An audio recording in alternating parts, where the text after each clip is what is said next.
Okie doke. So I say we get going. Okay, cool. So yeah, so today I'm going to be talking about ultraproducts. And ultraproducts, I guess, are used in several fields of math, but I know them as developed from the point of view of logic. And I sat down, I wanted to write a talk that would be accessible to everyone, but also that everyone could get something out of. So please refer to the following diagram to see kind of where you land. So basically, if you already know what an ultraproduct is, then it'll depend whether you're a logician or not. If you're not a logician, then I'll be developing it from the ground up from a logician's point of view, and you'll get to see kind of the language we use and what we think is important. And if you are already a logician and you know what ultraproducts are, then this talk will sound kind of like a 220A lecture, but I will be doing hopefully a few new examples. And by the end of the talk, I will most definitely say at least one thing you haven't heard before, hopefully a true thing you haven't heard before. And then if you have not seen ultraproducts before, then I will be developing them from the ground up. So this talk should be self-contained, and it can get quite technical at times if you really dig into the definition. So to compensate for that, we won't be proving a whole lot of things like fundamental results. We'll just be giving a ton of examples to build intuition. Okay, so holistically, kind of morally, what is an ultraproduct? So you first take a direct product, that's a direct Cartesian product, so the thing you're used to, like a product of groups, say, and then you take a quotient of that. And the quotient has the following properties. It's going to somehow preserve the average structure of the factors. So in some sense, the ultraproduct will look a lot like the things you started with. So for example, I can take a product of two rings. If both of those are fields, then the product is never a field because, well, it's not even a domain. But in the case of ultraproducts, the ultraproduct will always be a field if you start with fields, or it'll always be a domain if you start with domains, that kind of thing. Ultraproducts will also fill gaps not realized by the factors.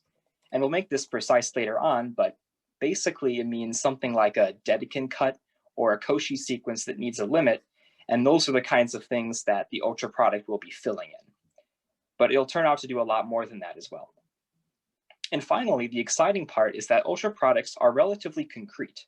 So you can actually write down a specific example and study it for its own sake. So that's kind of where we're going.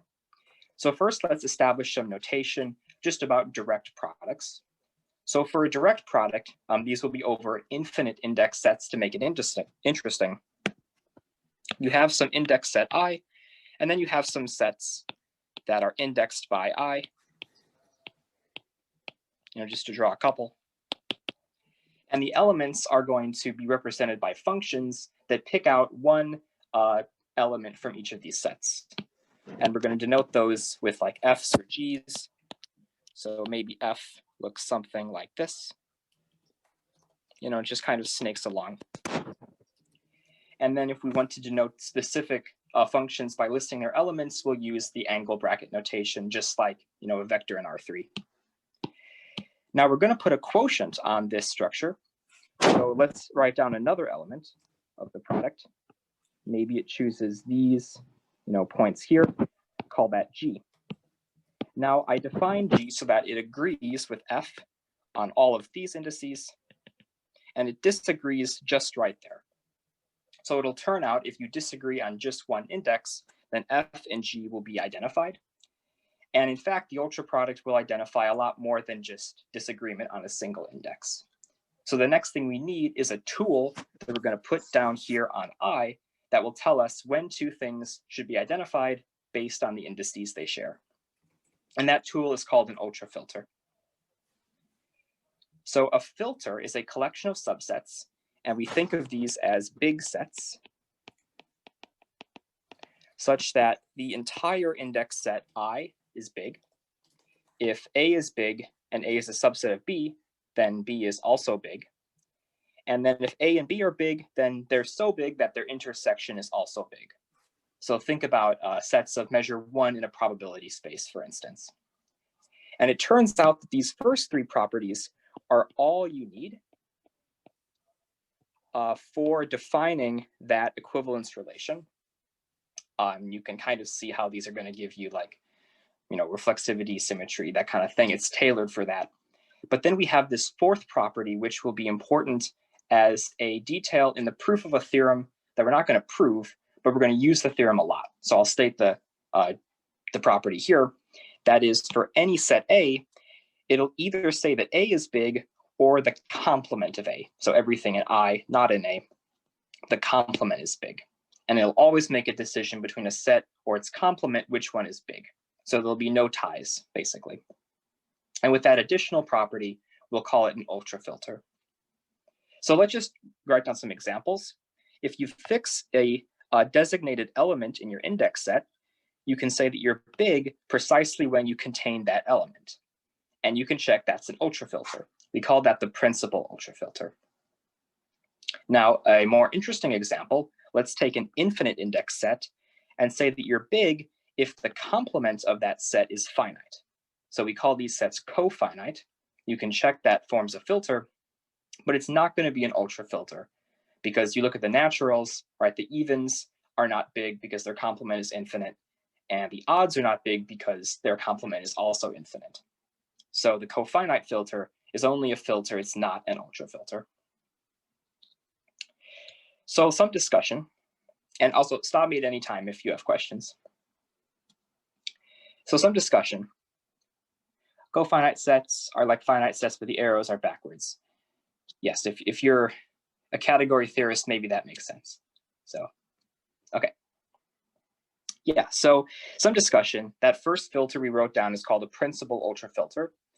But principal ultrafilters, the theory works, but it turns out that they're that when you take an ultraproduct modulo principal ultrafilter, it just collapses to that designated, the model designated by that index. So we don't consider them in the theory or in practice because they're not interesting. So we want non-principal ultrafilters. So that cofinite filter was non-principal, but it wasn't an ultrafilter. So we just extend it to an ultrafilter with Zorn's lemma. Think about taking a maximal filter that extends it. If it can't be extended anymore, it must have made a decision for every set, big or small.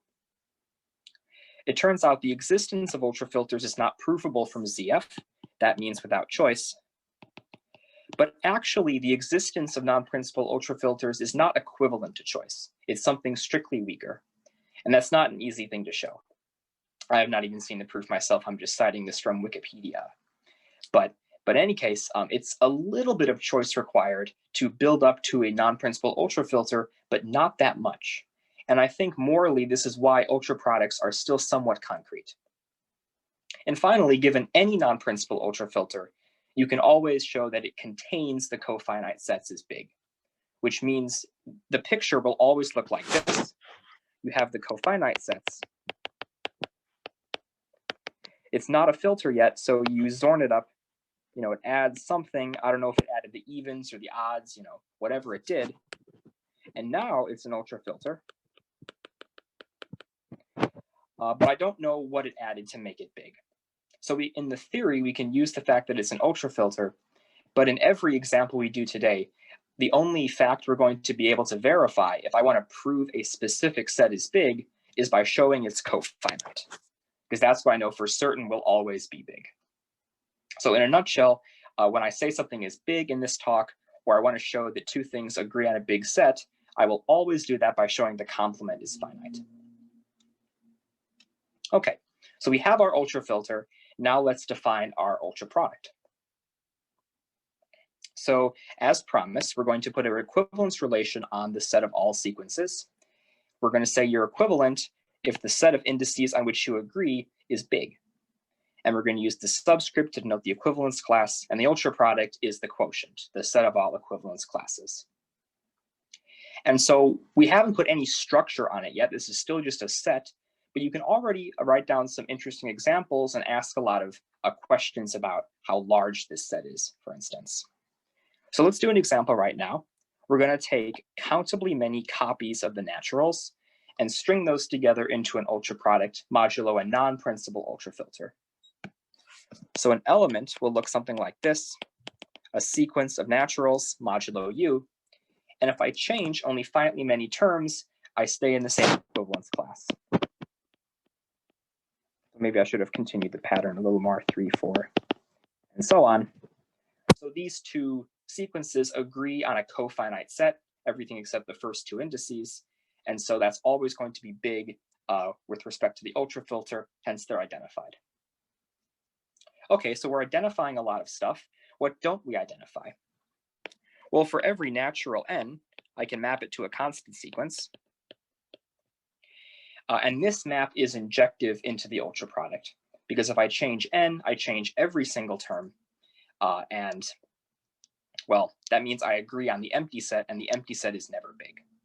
So if you change every single term, you certainly are going to change the equivalence class in the ultraproduct. So what we just showed here is that the ultraproduct is at least countably infinite. And it's, of course, no larger than what happened before I took the quotient, because taking a quotient collapses things down. And you can identify a sequence of naturals with like real decimal expansions to show that this has size continuum. So in particular, it's uncountable. So you can ask a question, what is the cardinality of this ultraproduct? You might be wondering, oh, does this depend on the continuum hypothesis or something? Actually, it doesn't.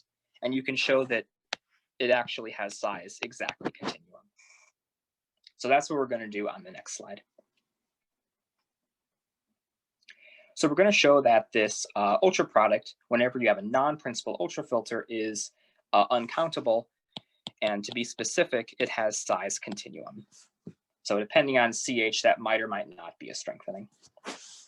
So one trick in set theory, if you're asking a question about cardinality and you want to show something is as large as possible, you can make the sets look bigger without actually making them bigger. So the rational numbers are also countably infinite. So it suffices to show that the ultraproduct over the rationals has size continuum, right? Because every factor model has the same size, so you can just define a canonical bijection between those two ultraproducts, right? And morally, we were not using any structure on the naturals, so the only question is about the cardinality after all. It might as well have been Q. So the way we do this is for each real, choose a Cauchy sequence.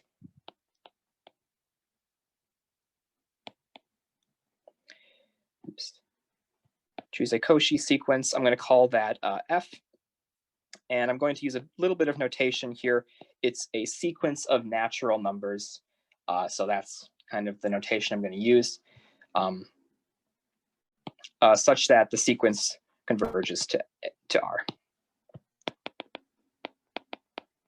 So for any real, you can approximate it by rationals. So choose such a Cauchy sequence approximation. Now we're going to map R to the equivalence class of F in this ultraproduct. And we just have to show this map is injective, and therefore the size will be at least continuum, and we already show it has most continuum. So, if R does not equal S, eventually, oops, or maybe that's right. Eventually, for all big enough n, f of n, I should use here. I'm going to put a little subscript down here. Yeah, fr of n will be different from fs of n because they converge to two different reals, so they can't be the same sequence. They have to split apart. And the set of naturals such that n is greater than or equal to n is always going to be big because it's cofinite. So on only finitely many places, f sub r and f sub s will agree, which means there's no way they can be identified in the ultraproduct. Because to be identified, you have to agree on cofinitely many places. Okay, or excuse me. So this shows that the map is injective. That was from R. So just to finish, the proof, we'll just write all this down. And then we get that the size is exactly R. Okay, so there's a couple different arguments you can do. You can actually prove a more general fact under one additional hypothesis on the ultrafilter. If you take an ultraproduct of anything, it'll either be finite or at least size continuum. You can prove a statement along those lines. Okay, so we've talked about size a little bit. Now we're going to start putting structure on our ultraproducts. And to do that, we need a little bit of terminology from model theory to work at the requisite level of abstraction. So there's a lot on this slide. I'll go through it. By a language, I just mean a language in first order logic of constant symbols, function symbols, and relation symbols. And then a model is going to be an actual structure that interprets those symbols. So maybe you have the language of groups, which like an identity and a group operation may be a function symbol for your inverse. And then the models are actual groups. So some examples, I can take the language of rings, and then here's the complex numbers, 0 and 1 as complex numbers, plus and times as we're used to. Or you can take a ring of matrices, where here 0 gets interpreted as the 0 matrix, 1 gets an interpretation of the identity matrix, plus is addition of matrices, and then we get the, the fun matrix composition. Another language that we're going to be talking a lot about is the language of piano arithmetic. So you get 0, you get this function symbol s, and we think of s as being a successor function. And this is the language of piano arithmetic, or in other words, this is number theory. And then the standard model is just the natural numbers with the usual interpretations for those symbols. So there's one other thing we need, which I didn't write in the slide, but that is going to be the notion of satisfaction in a model. So we use this turnstile. We say that M satisfies phi. This means that phi is true in M. And I'm not going to define that explicitly because it's about 2 pages of recursion, but it really just is your intuitive notion of what it should mean for a sentence to be true in some context with respect to some structure. So we'll do a lot of examples of this, but just to give us an example on this slide, the complex numbers believe in the following sentence: there exists x such that x times x plus 1 equals 0. So this is, the number I that it believes in. Sorry, there should be a double bar turnstile. The ink kind of spread out on the page. Yeah, so the complex numbers model this sentence. The sentence is true in C. It's false in the reals, for instance. So this is the level of abstraction we'll be working at. But again, we're going to be doing a lot of examples. So if you're unfamiliar with the model theory stuff, that's okay, because most of the work will be done in particular contexts anyway. Okay, so now we need to put structure on the ultraproduct. And here's how you do it. You have some L structures, Mi, so maybe they're all rings, they're all groups, they're all models of piano arithmetic, and you have this as a set. I want to turn the ultraproduct now into an L structure. So you have a constant, I need to know how to interpret it in the ultraproduct. So what do? I interpret it in each factor model, right? They all know how to interpret the symbol. I string those into a sequence, and I take it modulo U. If I want to know how a function symbol is going to act on some inputs, remember these inputs are equivalence classes of sequences of points in each Mi. So each Mi can already answer the question what its interpretation does to, I guess, the ith coordinate of those tuples. And you string those all into a sequence, and you take it modulo U. And of course, you have to make sure this doesn't depend on the choice representative, but it doesn't, and it's not hard to check. Finally, if you want to know what a relation does to some inputs, well, this is going to be true precisely when the set of indices on which it is true is big. So I think if you sat down and you didn't have this definition and you kind of scratched your head long enough, this is what you would write down. It really is kind of the only way the ultraproduct could possibly work if you want it to kind of be this majority vote where you ask the models what they think and the ultraproduct does the majority action based on the ultrafilter. So I know this is a little technical if you haven't seen this definition before, so let's just do some examples and it should make perfect sense. So take this language, you have a 0 plus that's a function symbol, and a relation symbol less than, so you cover all your bases. And then look at that ultra power of the naturals. So the zero of the ultra product is just going to be a constant sequence of zeros, modulo u. If you want to add two sequences together, you just do everything component-wise, and then everything is modulo u. We have this embedding. Now we see this is more than an injection. This is a monomorphism with respect to these, with respect to this language and that structure on the naturals. And it'll turn out to be a lot more than that too. It's an embedding in the strongest possible sense you could hope an embedding to be, basically.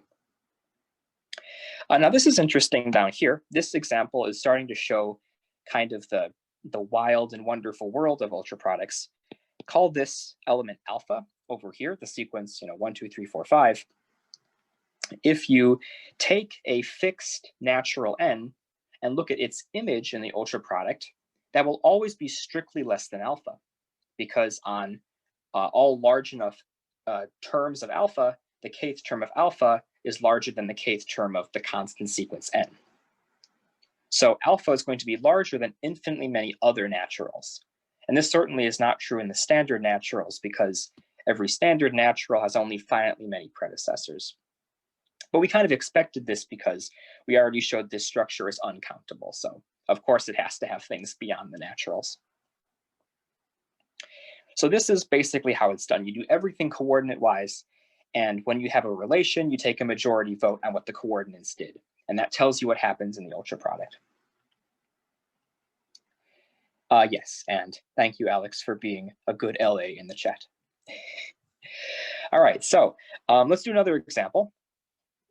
So now we're going to take a language of rings with an order relation, and now take the real numbers with their usual structure, take an ultraproduct of that, and you get what's called the hyperreals. And so the reals embed into the hyperreals as before, just with a constant sequence. I called this alpha before, I'm calling it omega on this slide. But if you take this sequence here, or this element in the ultra power, it's going to be greater than all standard naturals. And whenever I say a standard natural, I mean the image of a standard natural. The same justification for the previous slide. And now we get this thing epsilon, right? Epsilon is a positive hyperreal. Why? Well, because epsilon is greater than the hyperreal 0 on every index. So epsilon is greater than 0, but epsilon is smaller than 1 over n, the constant 1 over n sequence. And it's the same justification. For large enough k, the kth index of epsilon will be smaller than the kth index 1 over n. So on a big set, epsilon is smaller than 1 over n, which means epsilon is, well, less than 1 over n for all n. Epsilon is an infinitesimal hyperreal. We haven't shown this yet, but the hyperreals turn out to be an ordered field just like the reals. So now we have a concrete structure on which one can develop non-standard analysis. And you might be worried, do we have to reprove everything we knew about the reals and the hyperreals? And the answer is no, because there's a tool which lets us take truth from the reals, first order information we already know, and move that on up to the hyperreals. And so this tool for determining what is true in the ultraproduct is what we turn to now. So this is probably the most important theorem about ultraproducts. It's called Walsh's theorem, which to the best of my knowledge is kind of pronounced like whoosh. Kind of, if it's too bad I'm not a linguist, I could have written down, upside down letters that no one knows how to read. So that's Walsh's theorem. And what it says is if you give me a sentence in first order logic and you want to know if it's true in the ultraproduct, you take a vote. You say, what is the set of indices on which it is true in the ith factor model? And if that's a big set, then the ultraproduct will model the sentence. And we're not going to prove this theorem, but here's where it's really important. U is an ultrafilter. For instance, if this is not a big set, then you'd want to know the complement is big. And so that if M does not believe phi, M believes not phi instead. So we won't prove this theorem, but if you have all the definitions in front of you, it turns out to actually just be a computation. It's technically kind of long, but it's not difficult. It just follows from the definitions, basically. Okay, so now let's do some examples how we're going to use this theorem to conclude information about the ultraproduct. If you take an ultraproduct of domains or fields, it'll always be a domain or a field. So if you can write down in first order logic all the axioms for being a domain. Just to give a quick example for people who aren't too used to working with first order logic, you'd write down axioms like this for all A and B. If A, B is 0, then A is 0 or B is 0. That'll be true on every single factor model if they're all domains. So by Walsh's theorem, that sentence is true in the ultraproduct. So an ultraproduct of domains is a domain, an ultraproduct of fields is a field. You can do the same kind of thing to show an ultraproduct of algebraically closed fields is an algebraically closed field. But for that, we have to be a little clever, because if you tried to quantify over polynomials, well, a polynomial is not a first order object, right? You're talking about elements of a field as opposed to polynomials over that field. So you have to be a little clever, but the trick is to just do it 1 degree at a time. So for each n, you can let phi sub n be the following sentence. It states that for all choices of coefficients, there's a root to that polynomial.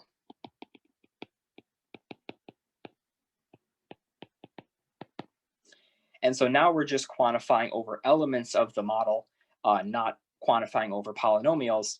And this is the trick which lets us get around that roadblock. So for every fixed n, phi sub n holds in every single factor model. So by Walsh's theorem, it holds true in the ultraproduct. And that's for all n. So if you start with a bunch of algebraically closed fields, the ultraproduct is also an algebraically closed field. And the same thing holds true for piano arithmetic, which is the axioms of first order number theory. And that's kind of surprising because it says that you get these uncountable models of number theory. I see there's a vivid discussion in the chat about the pronunciation of wash versus wash. Yeah, well, I'm sorry if I can't pronounce it great. It's probably a vowel which is not common to English, somewhere in the middle. I don't know. Anyway, yeah, so these are the kinds of properties which do transfer over in first order logic. Now we're going to talk about what properties do not transfer over. And this should resolve some kind of conflicts that we have, because ultraproducts are quite different in many ways from the factors they resemble. So for instance, the reals have no infinitesimals, but the hyperreals do. So what's going on? Well, the Archimedean property is the statement that that the reals have no infinitesimals. That's true in every factor model. It's true in R. So the hyperreals must believe that, right? Well, evidently they don't. So the existence of this ultraproduct is actually a proof that that is not a first order property. No matter how clever you get, you'll never write down one formula or infinitely many formulas to capture that. Similarly, being Dedekind complete or Cauchy complete, that was the requisite axiom for proving the Archimedean property in the reals. That's also not a first order property. And morally speaking, it's because you're quantifying either over sets of reals or over sequences of reals.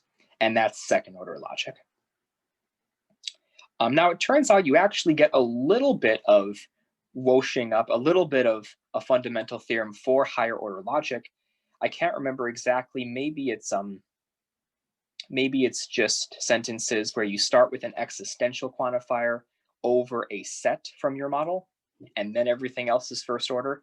I can't remember it exactly, but I know Chang and Kiesler have a brief digression into a higher order version of Walsh's theorem. So you get a little bit of extra stuff. And this is important if you want to do non-standard analysis, because non-standard analysis, you need a lot of theorems you can't just state with first order logic. But I digress. That other thing I was talking about with the natural numbers is that it's an uncountable model of number theory, which means the axioms of number theory do not specify what a countable model is, right? Otherwise, every model n would think I am countable, and therefore the ultraproduct would think I am countable.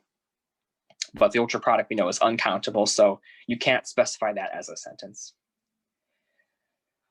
Yes, and Ben Spitz, you are jumping the gun a little bit. What you say is true. And I will return to that point in a theorem I'm about to prove. So yes, what Ben said in the chat is true. Okay. Yeah, and then the last point on this slide was that there's no first order formula that says I am a standard natural, because if there was, then the naturals would think that, well, everything is a standard natural, but of course the ultraproduct does not think that, right? It thinks that there exists X for which X is not a standard natural, namely that alpha thing we had from earlier. Okay, so this is a bunch of stuff, if you took 220A, then, this is probably just a rehash of a lecture or a homework set you did long ago. Now I'm going to prove a theorem, which maybe some people have heard of, some people have not. And the theorem is basically completely contained to this talk with ultraproducts. So dun dun dun, that is the Axe-Grothendieck theorem. And I really hope I spelled Grothendieck right. So that's the theorem that if you take a polynomial map from C to the n to C to the n, if that map is injective, then it is surjective. Oh, and yeah, and there's a question in the chat. Are there sets of axioms which do say my models are countable? No, there are not. Because if there was, then take a model of that set of axioms, take an ultraproduct of them, and then run the same proof as before. That ultraproduct will be uncountable. But if it was a first order set of axioms you specified, the ultraproduct would be forced to believe in that by Wunsch's theorem. So no set of axioms can nail down an infinite cardinality. You can nail down a finite cardinality. Just say there exist these finitely many things and everything is one of them. But you can't specify infinite sizes. Yeah, Leuwenheim's golem. Actually, ultraproducts give you another proof of the upward Leuwenheim theorem. Okay, so what do I mean by a polynomial map? I just mean it's a map defined by a whole bunch of polynomials. I'm going to use a bit of abbreviation. Okay, so we kind of get what I mean by a polynomial map. It's just kind of what you think. And I claim if this map is injective, then it is surjective. And I think there are proofs that involve complex analysis or some medium tier machinery in algebra like the Null-Stellensatz or something like that. But here's going to be a purely logic proof that uses just very basic facts about fields. So here's the sketch. The sketch, which we'll flesh out in a minute, is we're first going to show for finite fields, f sub p, with an algebraic closure. So alg means the algebraic closure. I adjoin all roots of polynomials that are missing roots. And this takes the role of C. So we'll be proving that a map from fp alg to the n to fp alg to the n, if that is surjective, excuse me, if that is injective, then it is surjective. Then we're going to argue, well, here. We're going to let I be the set of primes. U is going to be a non-principal ultrafilter on I. And we're going to show that if you take an ultraproduct of all of these f sub p algebraic closures, we're going to show this is actually an algebraically closed field of characteristic 0. Oh, and one other question, how is the Archimedean property not a first order sentence? So that's because if it was a first order sentence, R would believe in it. Well, we know it's true in R. And then by Wunsch's theorem, an ultra power of R, the hyperreals would believe in it, but the hyperreals have infinitesimals. So that's a... Yeah, I know that, but I mean, isn't it just a sentence that has like some universal and existential quantifiers and then some statements about multiplication of real numbers? So I think the Archimedean property, if you state it, you're going to have to range over natural numbers, right? You'll be talking about 1 over n at some point in that sentence. And if you write that down, the real numbers don't have a way to specify what is and is not a natural in their language. What's a natural number or not. And maybe it's not obvious that's the case, but the existence of the hyperreals is a proof of that. So in the language of fields, say, you can't write down a sentence that says, this is a whole number in my, like a whole number in R. Because that's what you would need to say that I'm less than 1 over n for every n. Does that answer your question? Yeah, okay. Okay, cool. Right, so we're going to show that this thing is an algebraically closed field of characteristic 0. And finally, we're going to show that it's actually isomorphic to C, isomorphic as fields. And this is kind of a surprising fact. Maybe it's of independent interest that C can be given this presentation. And once we have that, we're going to conclude the theorem for C. So just briefly before I leave this slide, why does this conclude the theorem for C? Well, the Axe-Grothendieck theorem can be stated as a first order fact. You have to use the same trick as before, where for each degree n, you write down a sentence that says, Axe-Grothendieck for polynomials of degree n. But once you do that, you can just quantify over coefficients, write down what it means to be one-to-one, what it means to be surjective, and get it in a first order sentence. So we argue that every f sub p alge will model all of those sentences. Therefore, the ultraproduct will by Walsh's theorem, and then by the isomorphism, C will as well. Okay. So are there any questions just about the sketch? All right, cool. So first, we're going to prove that every injective polynomial map, and I should have put, ends here. If it is injective, then it is surjective. So we're going to let Y be the set of all coefficients involved. If P is not injective, is not surjective, we're going to fix B in the codomain, not the range. And then we're going to let K be the following field. K is going to be the field extension of F sub P, where you tack on Y and you tack on all of B. So B I'm kind of identifying as a set of points. We're just going to extend by all of those elements. Y is a finite set.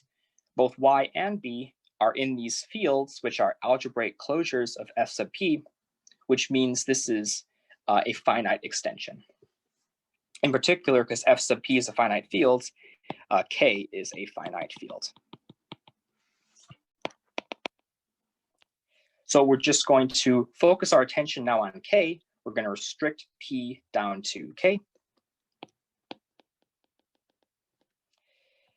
And, P restricts to K to the N, like that. And because everything is just a polynomial, this is closed under K to the N.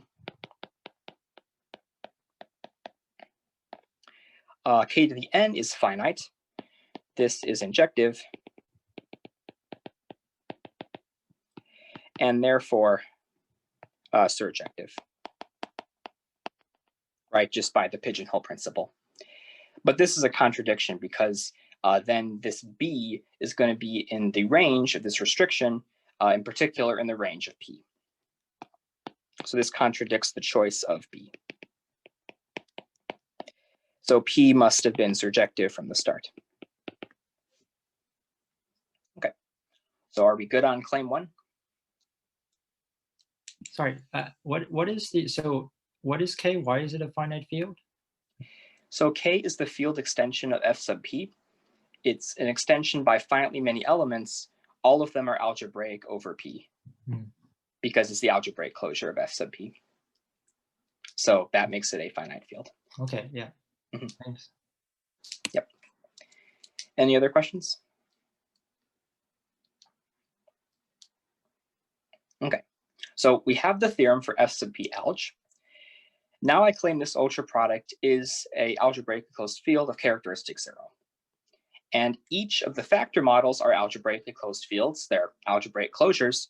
And we already discussed why this holds in the ultraproduct. You can write that down using that degree trick. Now, why is it characteristic 0? And if you scroll up in chat, you can see the proof. But I'm going to give the proof again for people who want to stay focused on the slide. So for each prime q, we're going to let psi sub q be the following sentence. It basically says that the characteristic is not q. And then for all primes different from q, right, f sub p alg is a field of characteristic p. So hold on. So it's going to believe in psi q. So for every fixed q, a cofinite set of p believe in psi q. That's a big set. So by Woosh's theorem, the ultraproduct believes in psi q. And that's for all q. Each q says I'm not prime characteristic. So as an aggregate, the characteristic must be 0. Okay. So are we good on claim 2? All right. So finally, to finish it off, we need to argue that the ultraproduct is isomorphic to C. So we remark that each of these factor models, they're an algebraic closure of a finite field, and therefore they're countably infinite. And you can just think through the proof of how you build a algebraic closure. It's a countable stages. At each stage, you would join at most countably many things. So this is going to be a countable set. Sorry, each factor model is countable. So by the proof we did at the beginning, this has size continuum, which is the same size as the complex numbers. And so you have two algebraically closed fields of characteristic 0 of the same uncountable size. And I claim that by either a classical theorem of algebra or a theorem of logic, that implies they're isomorphic. So if you haven't seen the theorem, I'm going to sketch the proof. So here's the complex numbers. Here is any other algebraically closed field of characteristic 0. So here C, D are algebraically closed fields of characteristic 0 with the same uncountable size.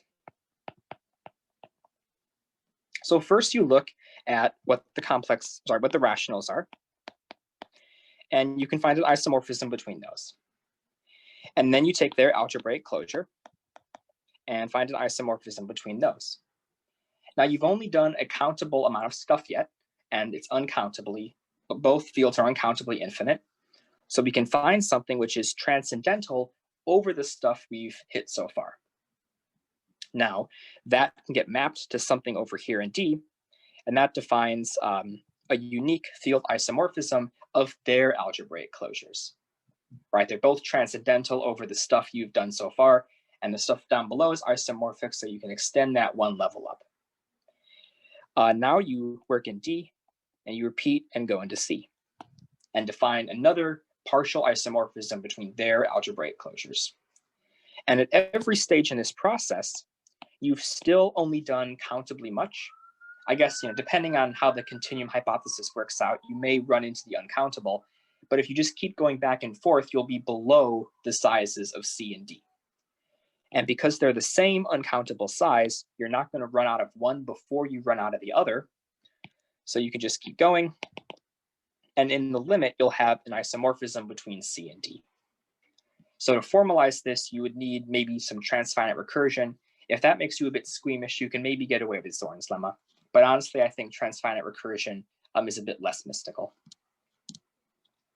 So you get an isomorphism between C and D. Here you can take our ultraproduct. And as a side note, you might be thinking, okay, well, this is an ultraproduct defined by this weird kind of, quotient, which is partly axiom choice with this ultrafilter. But before I took a quotient, I just had a ring. So can I realize this as an ideal quotient?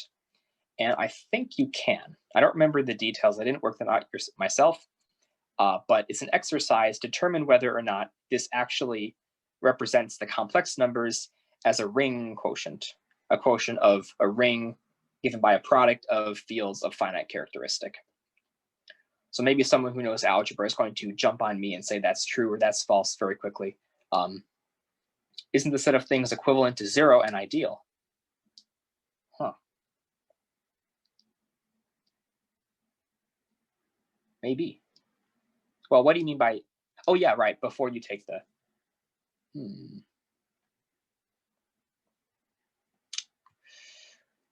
Yeah, I think so. I think so. I haven't thought about the question, so I'd be worried about saying anything false in front of all my friends, but yeah, okay, so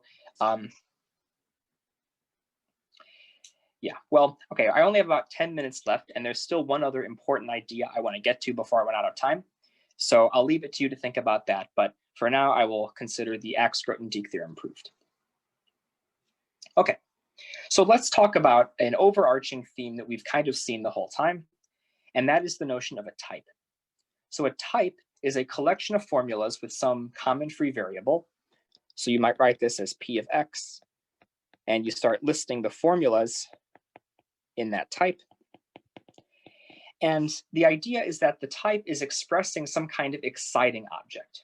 And you need all the formulas at the same time to capture that information, but you can't go too far. Any finite collection of formulas must be totally mundane. And an existing model must already realize it. So you can't stipulate inconsistent information, for instance. So some examples, take the type associated to a Dedekind cut. For concreteness, I'll use the real number pi. For every rational below pi, I say you're greater. For every rational above pi, I say you're smaller. And in the language of just an order with rational numbers as constants, you can write down this collection of formulas. And you can check that given any finite collection of formulas, that only involves finitely many rationals. So because Q is dense, you can find a rational approximation that satisfies that finite list of formulas. So this is a type. Maybe a more exotic type would be the type of infinitesimal. I'm greater than 0, but I'm less than every 1 over n. Again, if you only take finitely many formulas, the reals, or in fact the rationals, can already just find some number which is small enough. So this is also a type. You can also have the type of a non-standard natural, say I'm not equal to 0, I'm not equal to 1, not equal to 2, so on and so forth. And again, finitely many formulas are already realized in the naturals. You can also take the type of a transcendental number. For every polynomial, say I'm not a root of this polynomial, take finitely many polynomials, you've only specified finitely many roots, so just find something that's not a root of that finite list. So maybe that was a bit fast out loud, but you can check that all of these are types. They're all finitely realizable in some canonical model, but they're all specifying exciting information. And if we think back to what was happening with the ultraproducts, this is what was going on. Maybe we didn't talk about the Dedekind cut, but in the reals, we didn't have infinitesimals, but the hyperreals did. The naturals don't have non-standard naturals, but their ultrapower did.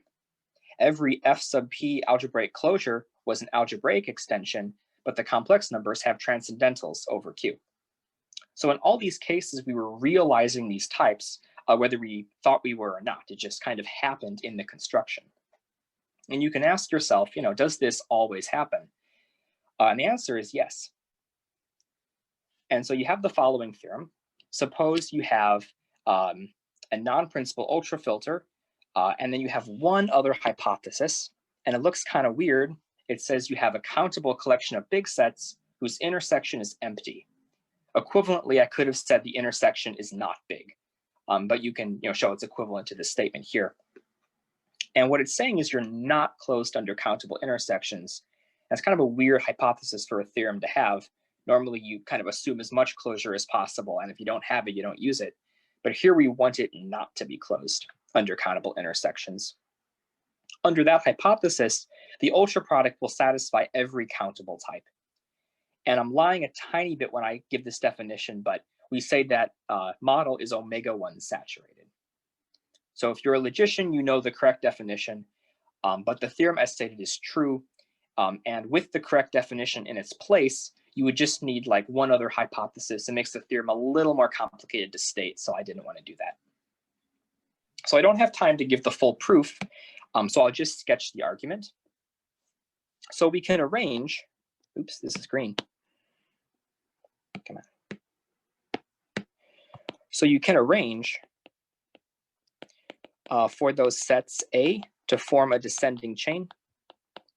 So just take, growing finite intersections. It's kind of like the thing you would do in measure theory, in your first classes, when you want a descending chain. You can arrange for that to happen. And then you let Bn be the big set of all indices such that the ith model believes in an X that works on the first n formulas. So I didn't state this. We use the fact the type is countable to list the formulas like this. And now the ultraproduct believes every finite subset is realized. So on a big set of indices, the ith model will believe every finite, well, the ith model will believe a specific finite set is realized. You have to, get around first order logic, just work with a specific finite set at a time. So for every n, a big set of factor models will realize the first n formulas. So this is big. And now you let Cn be An intersect Bn. And you note that the C's form a descending chain. Each Cn is big because An is big and Bn is big, so their intersection is big. And the intersection of all the Cn's is still empty. So this is why we wanted the Ans. Morally, what we're doing is we're using the Ans to spread out the work, right? Each factor model believes in some amount of formulas, but we want to somehow spread out the work so that it ends up being a big set of formulas overall that get realized. So you spread out the work like this, and then for each I, let n sub I be the largest n with I an element of C sub n, or 0 if I is not in C0. It doesn't really matter what you do for 0. You could have stipulated the first set in the sequence is all of I or something. And so this is a technical, hard proof. I'm just sketching it so you can work out the details on your own if you want. It would definitely be a start exercise in a book. But I claim that this works. You then let A sub I be an element of Mi, realize phi 0x through phi nix. This is if ni, well, if we're not in that edge case. And otherwise, you can just define it arbitrarily. It won't matter. And then you let A be this thing here. So this is a fast. I realize, for people who haven't seen it before, I've probably lost you. But it's a sketch of this proof. It's not easy, but if you have this sketch in mind, I think you can kind of write it down. The trickiest part is using those A's in the right way to spread out your work. Okay, so right, so I have a couple minutes left. I wanted to address the analysts in the room and kind of tell them how they take their ultraproducts and how we could unite that with the notion of a logician's ultraproduct. So you may be wondering, is this necessary? Like, am I doomed to realize every countable type if I take an ultraproduct? Because what if I don't want infinitesimals? What if I, like the structure of the hyperreals, but I don't like the infinitesimals or something like that? And you might be thinking, oh, well, let's just get rid of this hypothesis here. Let's find an ultrafilter which is closed under countable intersections. But it turns out that's going to be very difficult to do. It's actually equivalent to a large cardinal hypothesis, the existence of such ultrafilters. And if you went to Cecilia's talk last week, you would have learned that we call those measurable cardinals. So the existence of these ultrafilters is equivalent to the existence of a measurable cardinal. And that's actually getting pretty big as far as set theorists are concerned. So it's really not something the mainstream mathematician wants to introduce, into their work if they just want to take a silly ultraproduct. So what other options are there? So the analysts have been taking ultraproducts for a while now, and they don't have to worry about infinitesimals. So let's look at what they were doing. So first we have the notion of an ultralimit. And it's on a metric space. You say the ultralimit of a sequence is x if for every error bound, the set of indices within that bound is big. So we note that if u is non-principal, then every cofinite set is big. So the limit, if you have a standard limit, which is equal to x, that implies that the ultralimit is equal to x. Because the standard limit definition replaces being an element of the ultrafilter with the sentence or with the statement that you're cofinite. So for all but finitely many indices, you're within epsilon error. Yeah, and Ben Smith's in the chat. Yeah, if you are closed under, if there is an ultrafilter closed under countable intersections, you can prove that there's an ultrafilter closed under all intersections below the size of your index set. So that's how you get to the full definition of a measurable cardinal. So anyway, an ultralimit gives you more limits than a standard limit would. And I'm not going to talk too much about the theory here because I don't really know it that well. And I'm also out of time. But this is the backbone for the following definition. If you have a family of Banach spaces, how do we take an ultraproduct? Well, we first take only those sequences of bounded supernorm. So I guess that's where the little L infinity comes from. And then you look at the subspace of all sequences with ultralimit 0 of their norm. And then it turns out that's a closed subspace. And then you take a quotient of norm spaces and you call that the Banach space ultraproduct. So if you look at what's happening here, in this first set, what we did was we threw out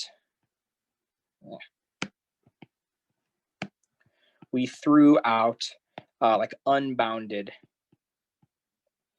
sequences. And in this step, because we quotient by this subspace, we threw out infinitesimals. So the analysts are just taking all those sequences that would have been giving them pathological objects, and they're just chucking them at the very beginning. And then they have all kinds of fun with their ultraproduct.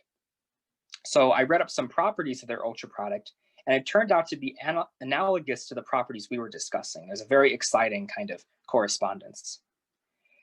So they kind of have a version of a Walsh theorem. And just as an example of how one of their, I guess, function symbols, if you want to call it that, interacts with the ultraproduct.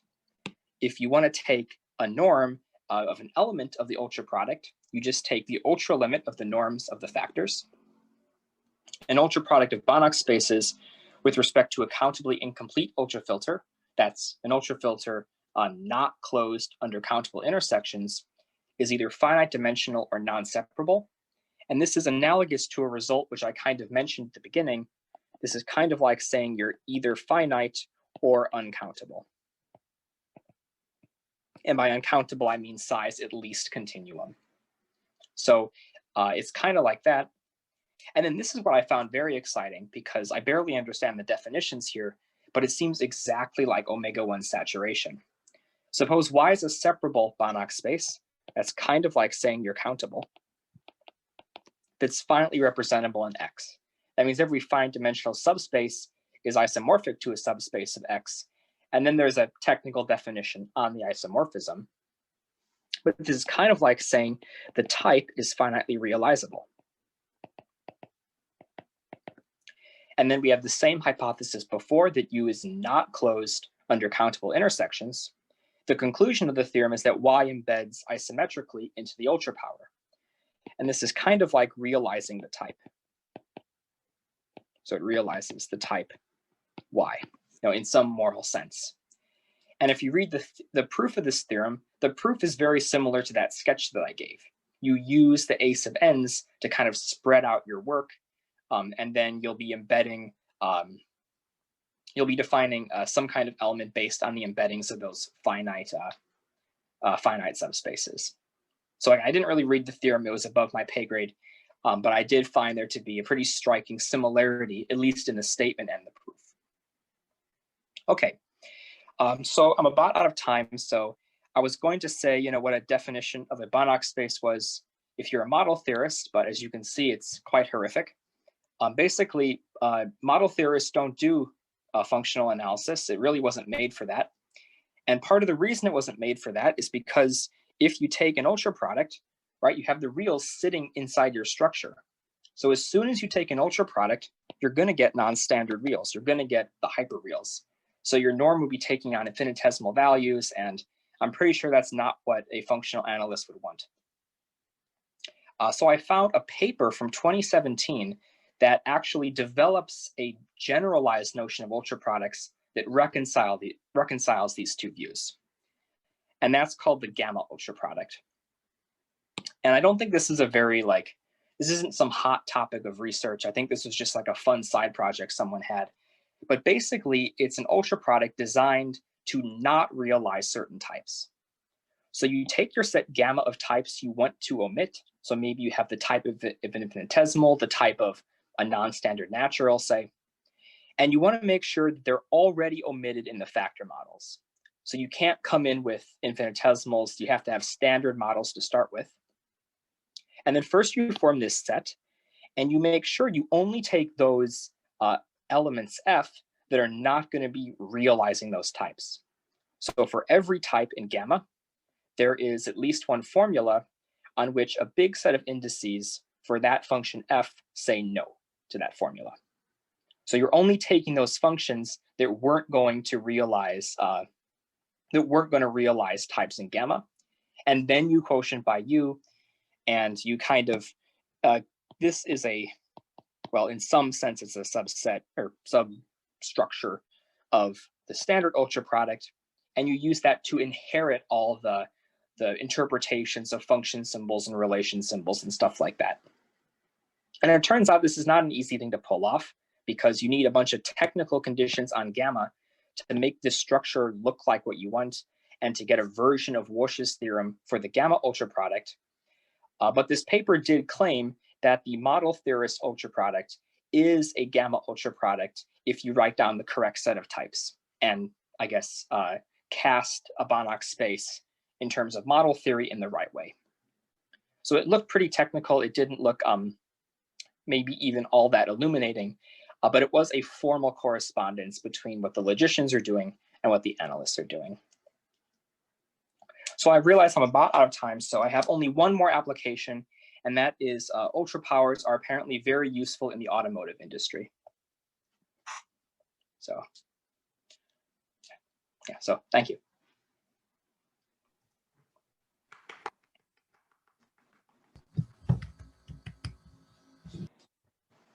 Thanks, Alex. Any questions?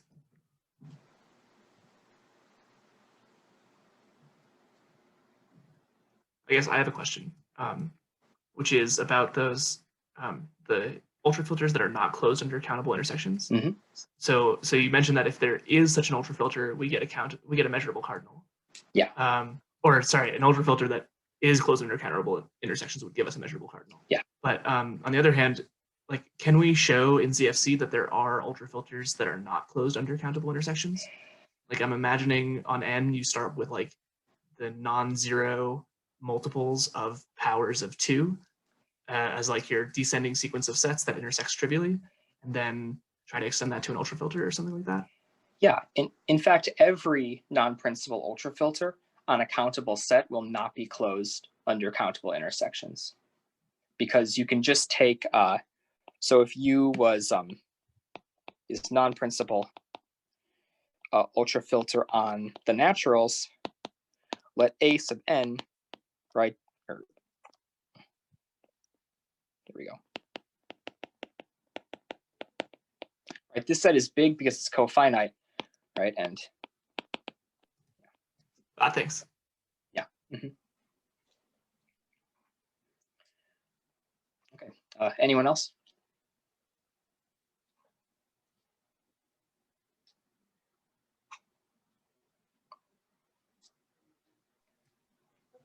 Wait, so Alex, you said that if we have an ultrafilter which is so you in the omega-1 saturation so you had the omega-1 saturation theorem, and then you said something about measurable cardinals to the effect that if you could find somehow an ultrafilter which is closed under countable intersections, then you wouldn't have to worry about infinitesimals, or what were you saying there? Didn't. Yeah. So if you have a ultrafilter closed under countable intersections, I didn't think too much about if you will never realize countable types or something like that, but you certainly will not realize all countable types. So if you take models of set theory and you want to build an ultrafilter you want to take an ultraproduct of models of set theory, so V sub alpha, we'll say, where each V alpha is a model of enough set theory, then it turns out this is well-founded.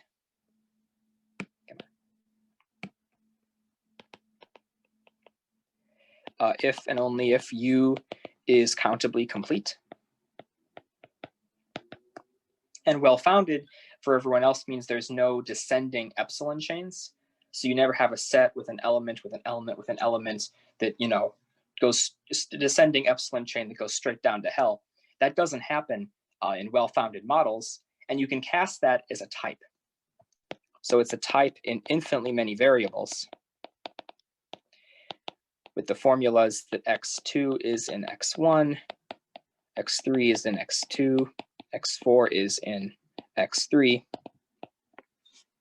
So this is a type, in infinitely many variables, but the theory still works. And if your ultrafilter was countably incomplete, you can show this type has a realization in the ultraproduct, which means you have a descending epsilon chain. You're not well-founded. And I guess what's a little more surprising is the converse, that if you're well-founded, then this type certainly isn't realized, but also you must be countably complete. So that's kind of what the set theorist will do to avoid realizing all types. Actually, now I'm realize I'm concerned of what is it? There's some concerning.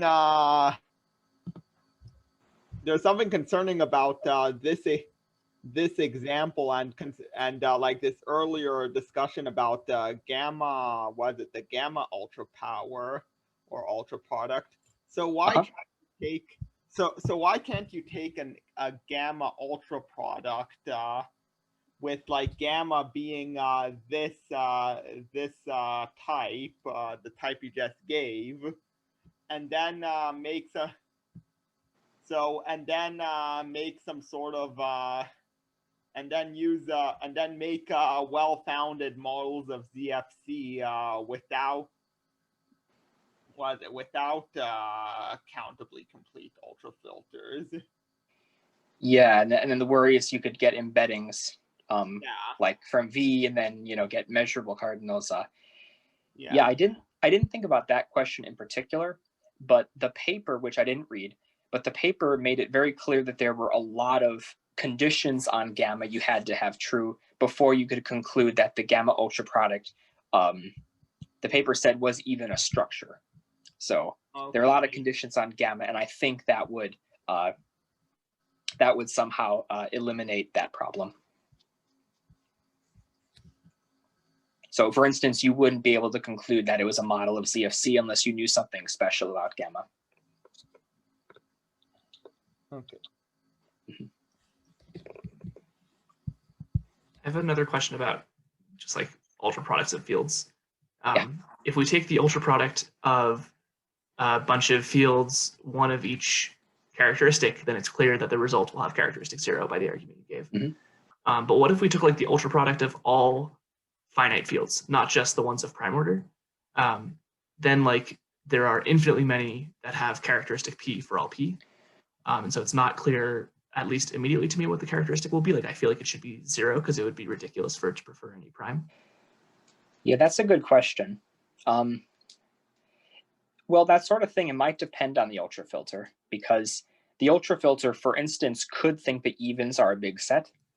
And because there are infinitely many fields of characteristic 2, you could just, line those up with the evens, and then boom, your characteristic 2. Nice. Okay, thanks. Yeah. And actually, there's one other thing I want to mention for people who are still here. Remember the hyperreals, right? Where this ultraproduct of R, and well, I guess I didn't really say what order the R's came in, but now it doesn't matter because they're all the same. But there's this problem of uniqueness. We've been calling it the hyperreals, but the axiom of choice came in when I extended to an ultrafilter. So how do I know that the hyperreals are unique and don't depend somehow on the ultrafilter? And it turns out this question, I think the answer is affirmative under the continuum hypothesis. And I read somewhere that the converse also holds. So the way I think that argument works is R star is omega-1 saturated, because U is not closed under countable intersections, so the previous theorem works. And omega-1 saturation means I satisfy roughly, or well, for the logicians, I satisfy every type with countably many parameters. But if CH holds, then omega-1 is the size of R U.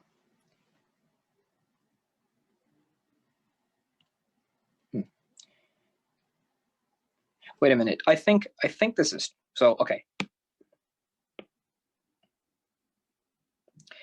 I can't quite remember, but I think this is true. Maybe. I can't recall. But in any case, the CH would apply right here.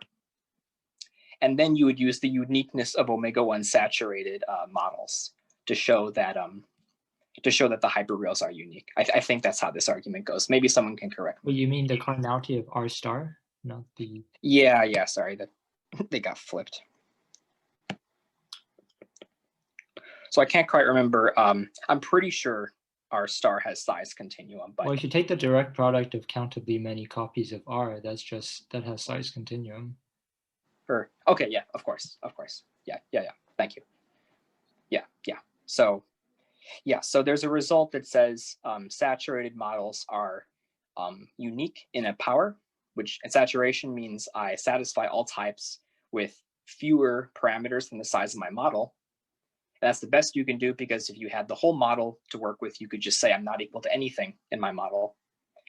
And then the proof that I gave is the same. The proof for the uniqueness of algebraically closed fields of the same uncountable power. To a logician, it's the same proof that saturated models of a power are unique. So it's a back and forth argument based on realizing types, and that would show the hyperreals are unique if you have CH. And I think the converse holds too.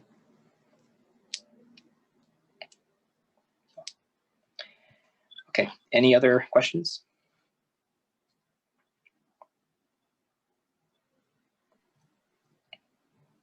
Well, cool. Let's thank Alex again.